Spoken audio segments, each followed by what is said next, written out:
Hi, my name is Darian Sandmartin and welcome back to my channel where we discuss all things English and IELTS. Today's video is an interesting one. I'll tell you 10 English words that you most probably don't know.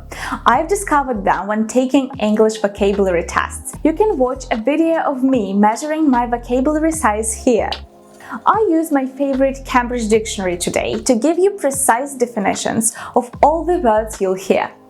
Okay, the first word, an imbroglio. Sounds fancy, doesn't it? This means essentially an unwanted, difficult and confusing situation, full of trouble and problems involving another side. For example, the Soviet Union became anxious to withdraw its soldiers from the Afghan imbroglio. A synonym for this will be a simple argument, misunderstanding, or entanglement, literally a tangled situation. Did you know this one? Next, legerdemain means skillful hiding of the truth in order to trick people. For example, the survey suggests nearly half the electorate believes the president won through electoral legerdemain. Or another example, we built this test room specifically to prevent any sly legerdemain. In this case, synonyms of this word are deception and trickery. There is another meaning of this word that is close but not completely the same. A skillful use of one's hands when performing tricks, like in the circus or theatre. Okay, number 3, uxoricide. This one is scary. That feeling when you realize that the English language has a special word for killing of one's wife. Yes, this is what it means. Interestingly, it originated from Latin in the middle of 19th century, but has become more and more popular in the 20th century onwards. Okay, an example. Statistics suggest that younger women relative to older women are at higher risk of uxoricide, being murdered by their husbands. Dreadful. The next one is better. A soothsayer. This is a person who is believed to have the ability to know and tell what will happen in the future. In other words, a forecaster or predictor. Wondering why not a fortune teller? Because this word originates from the Old English word sooth, meaning truth. So a soothsayer is literally someone who speaks the truth. For example, our future was predicted by this old soothsayer who was not even sure in his own abilities. Did you know this word? Word number 5. To discomfort. This is a verb that means to make someone feel uncomfortable, especially mentally.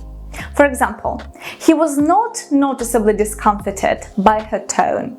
The meaning was somewhat predictable because the whole word sounds close to discomfort, doesn't it? This is quite an old word, by the way, that has lost the most of its popularity since the 19th century. We are now more likely to say to embarrass or to unsettle someone. There is even an interesting idiom with the same meaning, to put someone off their stroke, which means to make someone feel uneasy.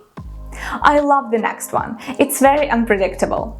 A pittance is an inadequately small amount of money. Like in this. He works hard, but he's paid a pittance.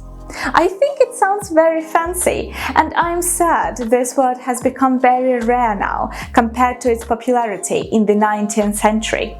Nowadays, when referring to very little money, we would probably use an idiom like a red cent. For example, his paintings aren't worth a red cent, meaning that they're worth too little or a pittance. The 7th word is to bow, which means to shout or cry in a very loud voice. This is a synonym to yell or to scream.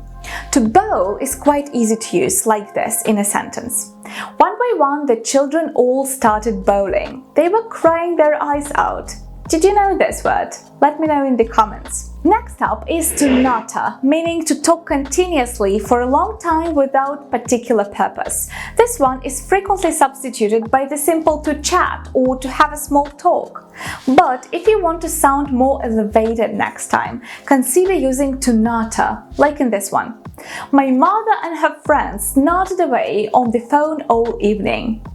In case you don't remember this particular word, say to banter, which means the same thing. For example, he stood around bantering with his colleagues. Did you know both of them?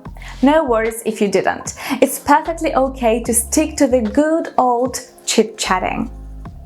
And the last one in this video, to rebuke, which means to speak angrily to someone because you disapprove of what they have said or done. For example, I was rebuked by my manager for being late. You can modify this verb and add different connotations, like here. She was rebuked sharply by her mother. Or, I mildly rebuked your cousin for falling asleep. See how the attitude changes. I love this example of using adverbs for modifying the tone that you convey, because this is a very valuable skill, by the way. If you want to learn more tips on how to be more confident in IELTS speaking, definitely have a look at my recent video with top 10 tips here. I've prepared a short PDF with all these words with definitions that you can download for free below. The link is in the description. And definitely share how many of these words you knew in the comments to this video. I'm very interested. Thank you for spending your time productively with me. I'll see you in my next video. Bye!